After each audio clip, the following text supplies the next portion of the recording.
The first mini-quest Plants vs. Zombies sends me on is to use the game's slot machine. Equipped with exactly the right amount of coins from Major Sweetie, the most cheerful sunflower ever, who also really likes it when things explode, I walked over to the machine, naturally situated conveniently near the place you spawn in Team Plant's home base, and dumped my coins in. It's very expensive to use the slot machine. A single play costs about 30,000 coins. And the enormous Mr. Rewardotron 9000 spins down a cosmetic for me. I stand in awe of how blatant this game's monetization will be. You can't just buy the cosmetics you want with in-game currency. No. That would be too easy and is reserved for the game's microtransactions.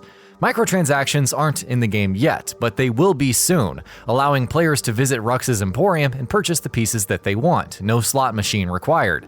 It seems EA has figured out how to get people to open their wallets, deny them the ability to get what they want unless they pony up for it. This is character customization in the modern video game. If you want something, you'll have to pay extra for it, or hope you get lucky. The fact that this is a system that was employed in a game marketed primarily to children is particularly troubling. I could go on and on about the evils of microtransactions, but unfortunately that is simply the reality of the industry. As long as putting systems like these into games continues to make publishers hundreds of millions of dollars, and see FIFA Ultimate Team, they will continue to do it. It's possible to play and enjoy Plants vs. Zombies Battle for Neighborville despite this, but the game's goal is obvious from the jump: to part you from your money for a cool hat, or several. This is a shame, because the core of Battle for Neighborville is a solid game.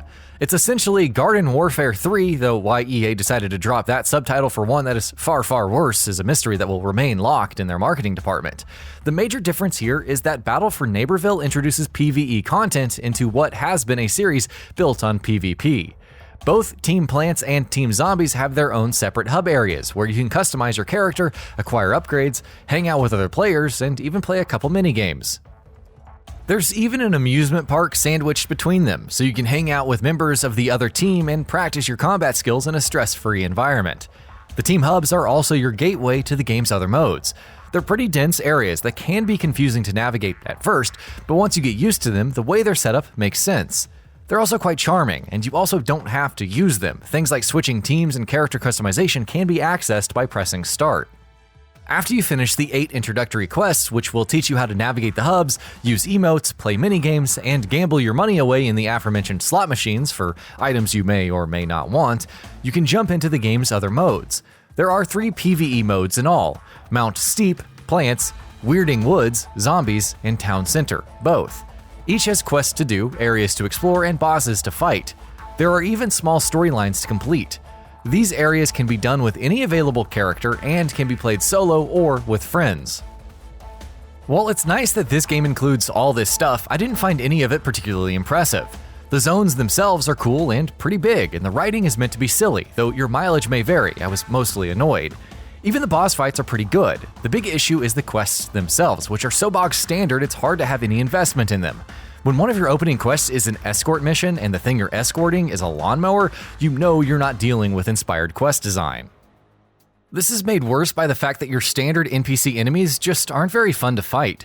The upgraded enemies can be, but when much of your opposition is cannon fodder, it's just not very interesting.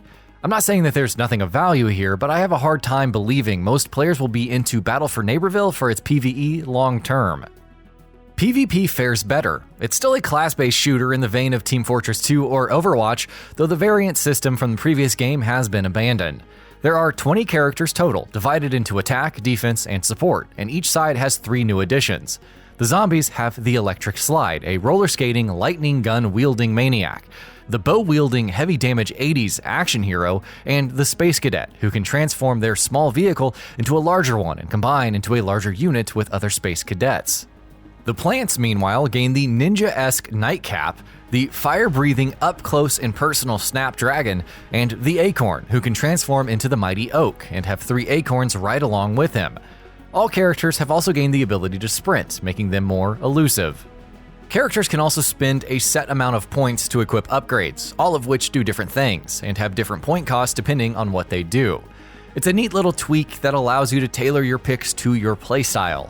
More are available as you level up, but you've got a good smattering from the jump. Character balance is elusive at this point, as is hit detection, which doesn't feel 100% right. The addition of sprint is nice, but running speeds also feels a bit off. I could never quite tell how fast I was going to get somewhere, and the animations often oversold a speed the characters just didn't possess. I imagine a lot of this will be worked out as time goes on, but the game doesn't feel as good as it probably should just yet. The modes fare better, even if many of them are similar to modes in other games. There's a tower defense mode, a couple of objective modes, a basic deathmatch. One cool variation is Battle Arena, which is a series of 4v4 rounds. You can't respawn once killed, and once you've picked a character, you can't use them again for the duration of the match. It makes for some cool, tense moments similar to Execution in Gears of War, and it forces you to use multiple characters. Turf Takeover is another winner. It's a 12v12 mode on huge maps that features multiple modes. You'll have to push payloads, capture points, and complete often absurd final objectives, like delivering bombs to the enemy base while dodging falling marshmallows. It reminds me of Overwatch or Star Wars Battlefront, and I had a lot of fun playing it. And of course, the game has charm. Whether it's the individual animations, absurd character designs, or environments, Battle for Neighborville delivers a unique and fun visual style. The real issue is that as fun and as silly as any of this is, none of it is memorable or stands out. If you've played a Plants vs. Zombies game up until this point, or played a team-based objective shooter like Overwatch, all of this is going to be very, very familiar. None of it is bad per se, but none of it is good either. It just kind of is. Battle for Neighborville is kind of like junk food. It's fun enough while you're playing it, and the instant you stop, it vanishes from your mind. Still, it's just good enough to keep eating. I don't think Battle for Neighborville is good enough to win over a lot of new fans. The PvE editions aren't good enough to attract new fans, and the PvP, a few new characters aside, is more or less the same.